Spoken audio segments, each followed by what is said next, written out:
Match. That's totally what I was expecting tonight, a 5-gamer, and Creighton's a great team, and they got 2 special players in Kendra and Norris. Those guys are really, really good and do a great job of leading that team, and they play really hard. They're hard to kill the ball on, and anyway, I thought our team handled Game 5 really, really well for our first 5th game, and I thought they really played well in Game 5.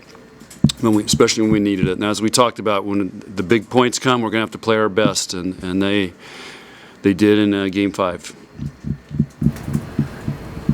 When you assess Game 5, it felt like the place was just stunned after 4. How did you restart the engines? I don't. They do that.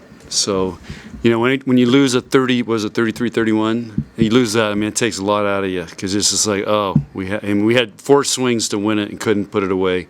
So that takes a lot of momentum away. And so I just told them, it's regroup. It's Game 5. You're at home. Let's go. And that's about all I said. But they found a way to play really, really well, and thought. There were still some great rallies in Game 5. It was really hard in Game 5. Were you surprised how well the team did with Laney in the front row in that 3rd set? Yeah, I was surprised. I was having flashbacks to Oregon when who do we have up there? Maisie, yeah. But they were telling me not to sub, but I really thought we were going to win it. We had in a couple rotations. I just thought we had 2 swings to win it with her in the back row, and then we didn't get it done. So lesson learned. But they still, here's what I told them. I said, you guys, we just did that because I just wanted you to have some memories from this game that you'll talk about for a while.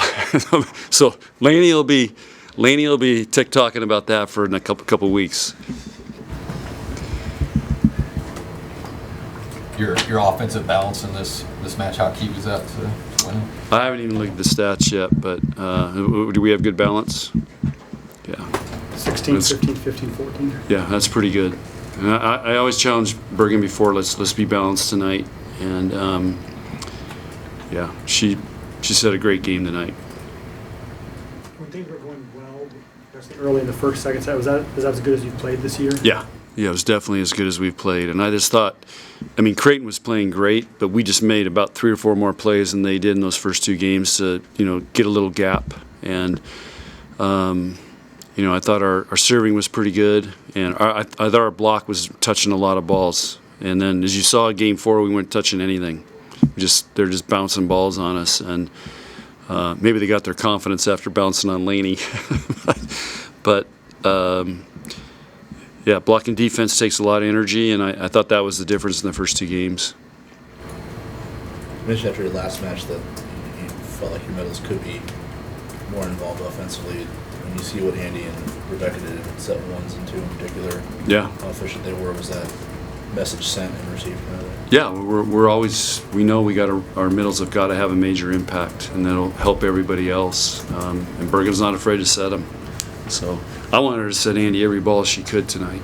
So I thought Andy was doing some really nice things. How do you feel that Olivia handled being a target of Creighton's serve? Great.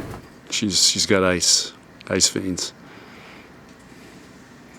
Yeah, nothing phases her. She did really well tonight. Yeah, they were targeting her, and they got after Harper a little bit, but I thought our passing was pretty good tonight. Final questions for Coach? How big was that 5th set? It really felt like Devaney took it up a notch too. How much did that help you all kind of get things back going? It helps a ton. That's the great thing about being at home and having this crowd. It's worth a couple points. What they say in football, home field's worth a field goal. It's worth at least 3 points in a Game 5. And our crowd was great the whole match till Game 4. I think they took a break to get ready for Game 5. But I thought, the crowd. My ears are ringing. And that doesn't happen that often here. But my ears are ringing right now, so it was loud. How did how were Sis and Martin able to terminate the way at the level they were able to, especially late in 3 and 4 to kind of get? Yeah, they just move it around, and they got a million shots. They're really hard to defend because they tip, they roll, they hit off the block. I mean, those two are really solid players. I mean, North Sis is as good as any left side we've seen this year, and that I can remember in a long time. I mean, they're not even catching the touches. And they won 4 challenges hitting off our block, like micro touches. I mean, that's hard to do. We didn't have any of those. But that is high level skill right there. You talked after your last game about how you were winning games, but they didn't necessarily always feel great, and that you want the team to make a jump into this game.